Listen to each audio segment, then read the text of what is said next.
Right, so I move on to my fourth album review of the weekend, and this time I am reviewing Über den Sternen by the band Empyrium.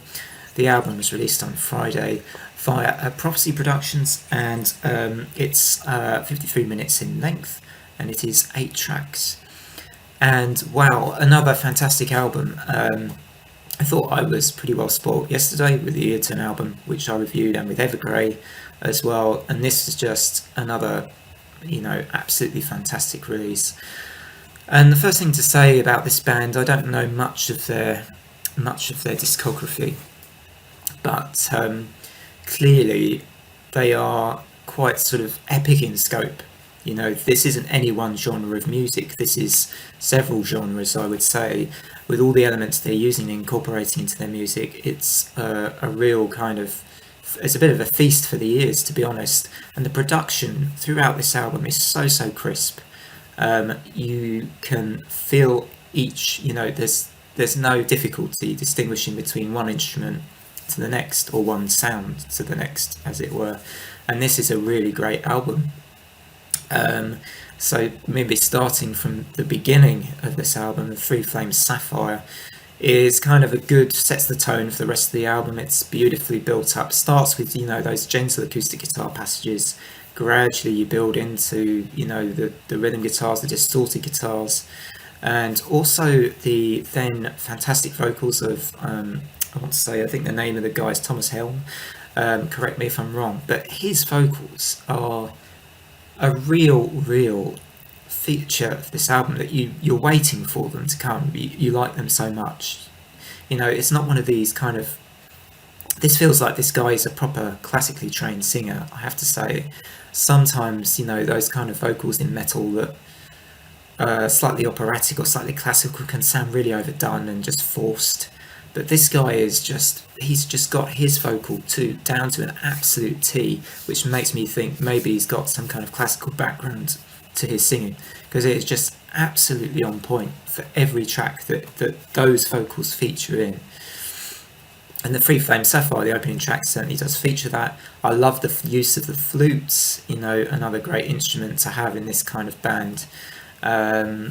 Where it was really nice and clear, overlaid the rest of the music really well, and built on the melody that we were listening to in the earlier part of the song.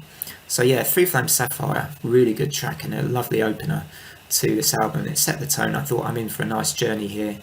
In fact, it kind of harks back to, I guess this is probably the intention, but for me, I don't know much about the story of this album or the lyrics, but feels a bit like it's kind of going back to medieval times, and the singing at times gives you that feeling of monks in a cathedral or monks in a church. And I definitely got that vibe from lots of parts of this album.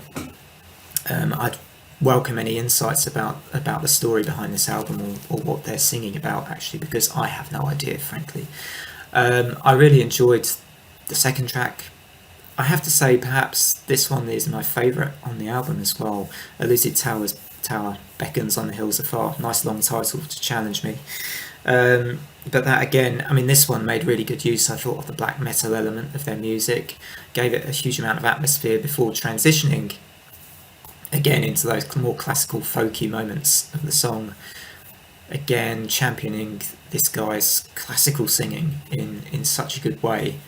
The Oaken Throne again does that really well. Again, to the point you're waiting for the moment that his vocals come along.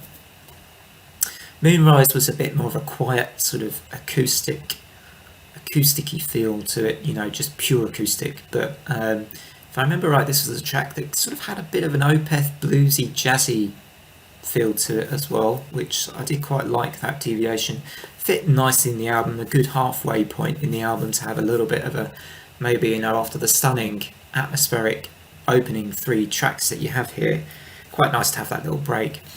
The Archer was maybe the only point in the album where I just slightly slumped a bit in my interest, just a tiny bit, but then picks up again with the Wild Swans. And In the Morning Mist is a gorgeous short track which ever so nicely goes into the final climactic track, I would say, which is a fantastic finish. And again, sort of the features of some of those earlier tracks come back with a bang here, and you get everything you could want as your last stretch on the album. So all in all, how do I rate this really, really remarkable album? And you know, with so many things going on, they have achieved something here which is a real feat. And therefore, I think this is, you know, again, a top album, which I would give probably a 9 out of 10, I think. And so it's my second 9 out of 10 of the weekend, following on from Earton yesterday and their album Access All Worlds.